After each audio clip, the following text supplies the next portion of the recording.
ನಮಸ್ಕಾರ. ಜಿನಿ ನ್ಯೂಸ್ ವೀಕ್ಷಕರಿಗೆ ಸ್ವಾಗತ. ದಕ್ಷಿಣ ಕನ್ನಡ ಜಿಲ್ಲೆಯ ಧರ್ಮಸ್ಥಳ ಪೊಲೀಸ್ ಠಾಣಾ ವ್ಯಾಪ್ತಿಯಲ್ಲಿ ಈ ಹಿಂದೆ ನಡೆದಿದೆ ಎನ್ನಲಾದ ಅಪರಾಧ ಕೃತ್ಯಗಳಿಗೆ ಸಂಬಂಧಿಸಿದ ಪ್ರಕರಣಗಳ ಸಮಗ್ರ ತನಿಖೆಗೆ ರಚಿಸಿರುವ ವಿಶೇಷ ತನಿಖಾ ತಂಡದಿಂದ ಯಾವ ಅಧಿಕಾರಿಗಳು ಹಿಂದೆ ಸರಿದಿಲ್ಲ ಎಂದು ಗೃಹ ಸಚಿವ ಜಿ ಪರಮೇಶ್ವರ್ ಸ್ಪಷ್ಟಪಡಿಸಿದ್ದಾರೆ. ಎಸ್ಐಟಿಯಿಂದ ಕೆಲವು ಅಧಿಕಾರಿಗಳು ಹಿಂದೆ ಸರಿಯಲಿದ್ದಾರೆ ಎಂಬ ವದಂತಿಗಳು ಹರಡಿತು.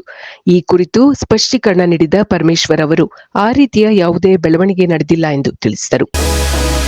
ಪಹಲ್ಗಾಮ್ ದಾಳಿಯಲ್ಲಿ ಮೃತಪಟ್ಟ 26 ಮಂದಿಗೆ ಮತ್ತು ಅಹಮದಾಬಾದ್ ವಿಮಾನ ದುರಂತದಲ್ಲಿ ಮೃತಪಟ್ಟ 260 ಮಂದಿಗೆ ಲೋಕಸಭೆ ಸಂತಾಪವನ್ನು ಸೂಚಿಸಿತು.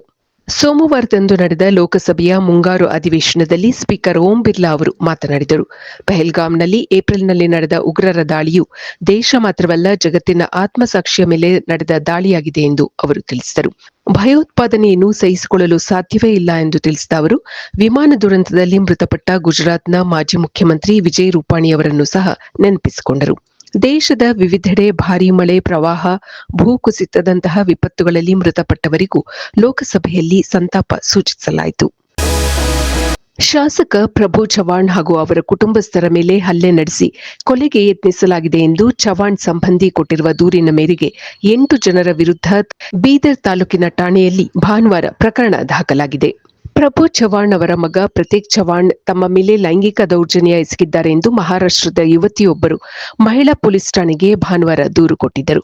ಈಗ ಆ ಯುವತಿಯ ಪೋಷಕರು, ಸಹೋದರ ಸೇರಿದಂತೆ 8 ಜನರ ವಿರುದ್ಧ ಶಾಸಕರ ಸಂಬಂಧಿ ಮುರಳೀಧರ ಪವಾರ್ ಎಂಬುವವರು ದೂರು ಸಲ್ಲಿಸಿದ್ದಾರೆ. ಅತಿ ಗಣ್ಯ ವ್ಯಕ್ತಿಗಳ ಸಂಚಾರದ ವೇಳೆ ವಾಹನಗಳ ಸೈರನ್ ಬಳಸದಂತೆ ಆದೇಶ ಹೊರಡಿಸಲಾಗಿದೆ. ಸಾರ್ವಜನಿಕರ ಸುರಕ್ಷತೆ ಹಾಗೂ ಶಬ್ದ ಮಾಲಿನ್ಯ ನಿಯಂತ್ರಿಸುವ ಉದ್ದೇಶದಿಂದ ಈ ಆದೇಶವನ್ನು ಹೊರಡಿಸಲಾಗಿದೆ. ಎಲ್ಲಾ ಘಟಕಾಧಿಕಾರಿಗಳು ಕಟ್ಟುನಿಟ್ಟಾಗಿ ಈ ಆದೇಶವನ್ನು ಪಾಲಿಸುವಂತೆ ರಾಜ್ಯ ಪೊಲೀಸ್ ಮಹಾನಿರ್ದೇಶಕ ಡಾ ಎಂಎ ಸಲೀಂ ಸೂಚಿಸಿದ್ದಾರೆ. ಗಣ್ಯ ವ್ಯಕ್ತಿಗಳ ಸಂಚಾರದ ಸಮಯದಲ್ಲಿ ಅನಾವಶ್ಯಕವಾಗಿ ಸೈರನ್ ಬಳಕೆ ಮಾಡುವುದರಿಂದ ಗಣ್ಯರು ಯಾವ ರಸ್ತೆಯಲ್ಲಿ ಚಲಿಸುತ್ತಿದ್ದಾರೆ ಎಂಬ ಬಗ್ಗೆ ಅನಧಿಕೃತ ವ್ಯಕ್ತಿಗಳಿಗೆ ಮಾಹಿತಿ ರವಾನೆಯಾಗಲಿದೆ. ಗಣ್ಯ ವ್ಯಕ್ತಿಗಳಿಗೆ ಅಪಾಯ ಉಂಟಾಗುವ ಸಾಧ್ಯತೆ ಇರುತ್ತದೆ. ಜೊತೆಗೆ ಸೈರನ್ ಬಳಕೆಯಿಂದ ಸಾರ್ವಜನಿಕರಿಗೆ ತೊಂದರೆಯಾಗುವುದಲ್ಲದೆ ಶಬ್ದ ಮಾಲಿನ್ಯವೂ ಉಂಟಾಗುತ್ತದೆ ಎಂದು ಎಂಎ ಸಲೀಂ ತಿಳಿಸಿದ್ದಾರೆ. ಯಾವ ಕಡೆಗೆ ಚಲಿಸಬೇಕೆಂಬುದು ತಿಳಿಯದೆ ವಾಹನವನ್ನು ಅಡ್ಡಾದಿಡ್ಡಿಯಾಗಿ ಚಲಾಯಿಸುವ ಬೆಂಗಾವಲು ಮತ್ತು ಇತರ ವಾಹನಗಳಿಗೆ ಗೊಂದಲ ಉಂಟುಮಾಡುವ ಸಾಧ್ಯತೆ ಕೂಡ ಇರುತ್ತದೆ ಎಂದು ಅವರು ವಿವರಿಸಿದ್ದಾರೆ. ಮೂಡಾ ಪ್ರಕರಣದಲ್ಲಿ ಸಿಎಂ ಸಿದ್ದರಾಮಯ್ಯ ಅವರ ಪತ್ನಿ ವಿರುದ್ಧ ಸಲ್ಲಿಸಲಾಗಿದ್ದ ಮೇಲ್ಮನವಿಯನ್ನು ಸುಪ್ರೀಂ ಕೋರ್ಟ್ ವಜಾಗೊಳಿಸಿದೆ.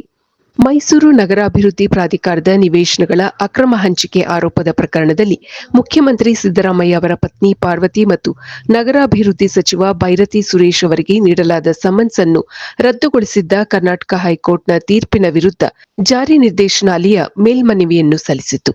ಈ ಮೇಲ್ಮನವಿಯನ್ನು ಸುಪ್ರೀಂ ಕೋರ್ಟ್ ಸೋಮವಾರದಂದು ವಜಾಗೊಳಿಸಿದೆ.